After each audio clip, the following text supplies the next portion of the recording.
Welcome back, everyone. In the first couple of decades after Hijrah, Muhammad and his followers waged numerous battles.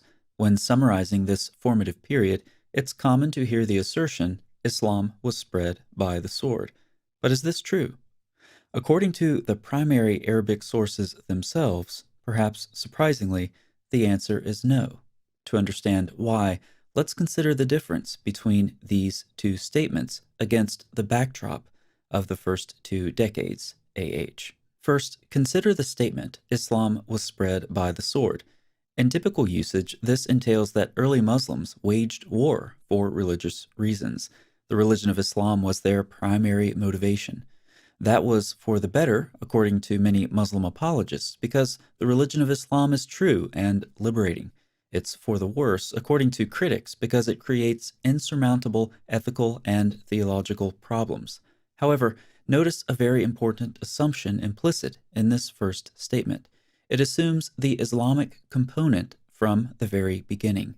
Presumably, we're to imagine Muhammad leading his followers, full-fledged Muslims, into battle amidst shouted quotations from the Quran, exactly as Muslims recite it today, animated by the zeal of spreading pure monotheism.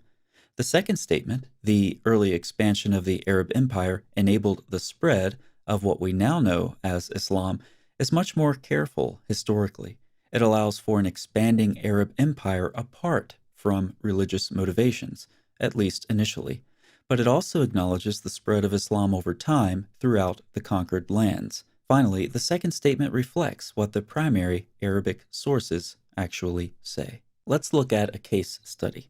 Muslims believe that, after Muhammad moved to Medina, he fought the Meccans who had persecuted him. This conflict continued for several years. Within this period, around 624, the Battle of Badr took place. This battle started when Muhammad heard about a high-value target in the form of a caravan loaded down with money and merchandise. They, referring to the companions who narrated the story, said that when the apostle heard about Abu Sufyan coming from Syria, he summoned the Muslims and said, "This is the Quraysh caravan containing their property. Go out to attack it. Perhaps God will give it as a prey." In his book, The Stated Motivations for the Early Islamic Expansion, Professor Ayman Ibrahim looked extensively at the most reliable Arabic sources for Muhammad's battles and collected the relevant data. These sources tell us what happened when Muhammad told his followers about his plans to attack the caravan and what motivated this offensive campaign. I've condensed Dr. Ibrahim's analysis and provided the relevant sources that he cites. First, Muhammad heard that a large caravan was coming back from Greater Syria. This caravan included about 36 men, though these numbers do vary in the sources. Second, Muhammad told his followers about the high-value heist and encouraged them to raid the caravan so they could take the property. Third, Muhammad's followers were hesitant. They did not expect one of Allah's apostles to create a war. Fourth, Muhammad insisted, citing the large amount of money in the caravan as well as the relatively small number of accompanying guards. Fifth, Abu Sufyan, the leader of the caravan, took a detour to avoid confrontation with Muhammad.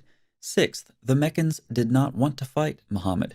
And seventh, Muhammad told his men that Mecca was giving her precious life away to you, thereby enticing his men to battle. From these data, we can make several relevant observations. First, the Battle of Badr was not religiously motivated or defensive.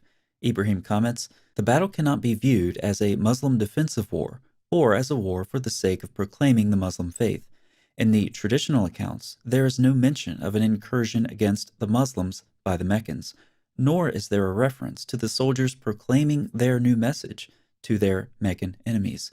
The Medinan camp, under the leadership of Muhammad, sought victory over the Meccans who fought as an attempt to defend their possessions and lives. Second, since the putatively historical details of the battle lack religious motivation, the accounts were embellished with various supernatural flourishes. In their attempt to portray religiously driven maghazi, they, referring to the Muslim narrators, embellish details regarding the divine support granted to the believers. Some of these flourishes are quite comical, like Abu Jahl, who was murdered by 3 Muslim warriors. After that, he repeatedly emerged from his tomb only to be kicked back in. Muhammad prophesied that Abu Jahl would continue to be battered until the day of judgment. Third, Dr. Ibrahim notes numerous conflicts in the various narratives. According to some sources, Muhammad appears brave and certain, fighting on the front line. According to other accounts, he appears timid and unsure. Sometimes Muhammad is described as being on the sidelines, protected by a small band of warriors. When considering both the disagreements and the supernatural additions in the various accounts of the battle, it appears that the dissonance in their reports stems chiefly from their attempts to depict a religious picture of the events and what motivated them. Fourth, in addition to politics and economics, the battle was motivated by revenge. After the fighting was over, Muhammad hand-selected some important leaders from among the prisoners of war to be executed. However, Muhammad spared others.